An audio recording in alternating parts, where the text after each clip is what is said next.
जी अस्सलाम वालेकुम।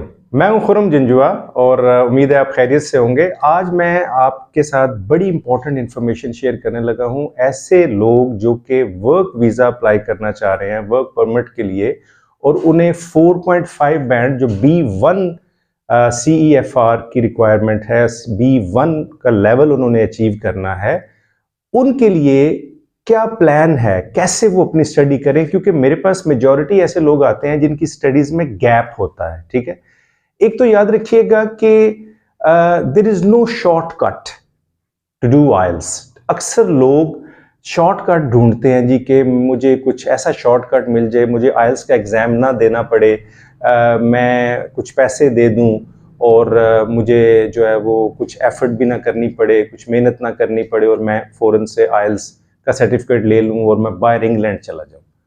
याद रखिएगा, there is no royal road to success. ठीक है, एवरीथिंग नीड्स एफर्ट। ठीक है, and effort makes you a successful person. ठीक है, नो पेन नो गेन। ठीक है, मुझे तकरीबन 18-19 साल हो चुके हैं आइल्स को पढ़ाते हुए और अल्हम्दुलिल्लाह बहुत सारे ऐसे स्टूडेंट जिनकी स्टडीज़ में गैप था, उनको मैंने बड़े अच्छे तरीके से प्रिपेयर किया और उन्होंने जो है वो लेवल अपना अचीव किया और उनमें से मेजॉरिटी जो है वो अभी यूके जा चुकी है and they have received their work permits और इवन वो अपने डिपेंडेंट के साथ जो है अपने बीवी बच्चों के साथ वो बाहर जा चुके हैं। तो मैं आज आपके साथ डिस्कस करूंगा कि कैसे ऐसे ऐसे लोग जिनकी स्टडीज में गैप है वो किस तरह अपने आप को प्रिपेयर करें। देखिए, आपने 4 स्किल्स का लेवल अचीव करना है।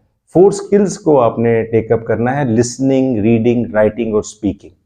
अब लिसनिंग में याद रखिएगा कि आप कभी भी अच्छे लिसनर नहीं बन सकते, कभी भी आप लिसनिंग का टेस्ट अचीव नहीं कर सकते, उसको अटेम्प्ट नहीं कर सकते जब तक आप लिसनिंग की प्रैक्टिस नहीं करेंगे।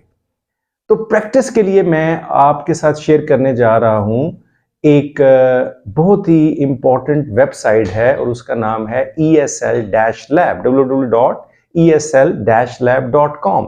अब ESL पे आप जाएं, वहां पर आपको इजी, मीडियम और डिफिकल्ट के टॉपिक्स मिलेंगे। ठीक है, वहां पे आप इजी से स्टार्ट लें और आहिस्ता आहिस्ता उस लेवल को अचीव करें और डेली के आप 4 to 5 स्मॉल टेस्ट हैं वहां पे और आपने माउस के साथ या क्लिक करके उसमें से 3-4 ऑप्शंस होंगे, किसी एक ऑप्शंस को आपने क्लिक करना है और वो आपको राइट ऑप्शन का आंसर जो है वो देगा नीचे कि आपके कितने राइट हैं कितने रॉन्ग हैं। तो इसको एक तो आप डेली बेसिस पे करें। ठीक है, दूसरा, रीडिंग के अंदर याद रखिएगा, क्योंकि रीडिंग जो जनरल ट्रेनिंग की है वो एज कंपेयर टू जो है एकेडमिक थोड़ी सी इजी होती है। ठीक है, तो इजी से मुराद है कि अब आपने रीडिंग को करना कैसे है, उसके लिए डेफिनेटली आपकी वोकैबुलरी वीक है। ऐसे स्टूडेंट जो जिनकी स्टडीज में गैप है उनको थोड़ा सा मुश्किल का सामना करना पड़ेगा, लेकिन नथिंग इज इम्पॉसिबल।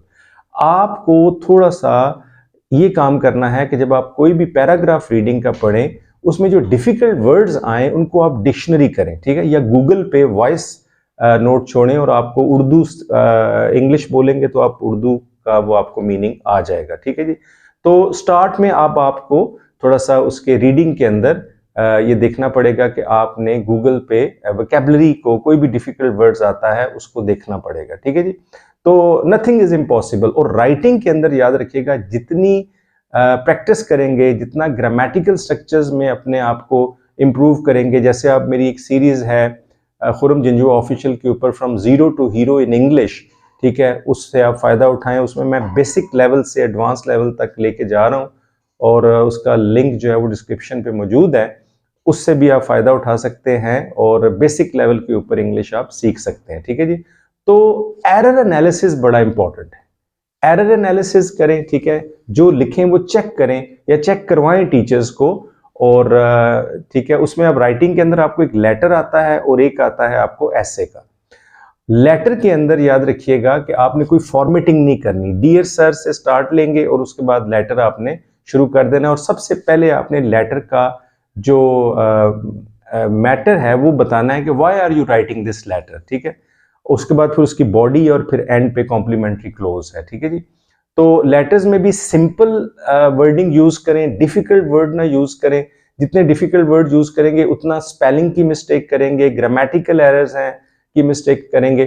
तो मेरे पास एक प्रॉपर प्लान है, ठीक है जी। जंजुआ एकेडमी ऑफर कर रही है एक special plan for those who are interested to do general training IELTS B1 और उसके लिए आप मेरे पास आएँ और मेरे पास 1 महीने का पूरा पैकेज है जिसके अंदर मैं आपको IELTS के 4 स्किल्स की मुकम्मल प्रेपरेशन कराऊंगा और अल्हम्दुलिल्लाह I have achieved very good results. तो उसके बाद स्पीकिंग है जी। स्पीकिंग में आपको क्या करना है, स्पीकिंग में भी इस तरीके से आपको बोलना है, प्रैक्टिस करनी है बेसिक लेवल के ऊपर, ठीक है। और स्पीकिंग में ये ना समझे कि मैंने गोरों की तरफ, क्योंकि जाहिर है ऑब्वियसली हम नॉन नेटिव स्पीकर हैं और हम गोरों की तरह नहीं बोल सकते, ठीक है जी। तो जितने भी स्पीकिंग में पार्ट 1, पार्ट 2, पार्ट 3 जो स्पीकिंग के स्टेप्स हैं उसकी मैं बाकायदा प्रैक्टिस आपको करवाऊंगा। तो होपफुली कि आप जो हैं वो इसकी प्रैक्टिस करेंगे। और इसके साथ साथ मैं ये भी बताता चलूँ कि आप परेशान ना हो, और IELTS की वजह से अगर आप परेशान हैं तो आज से परेशान होना छोड़ दें, ठीक है। तो you can contact me and I will give you the best material for preparation of the IELTS. Thank you very much. All the best. Subscribe my channel. See you later.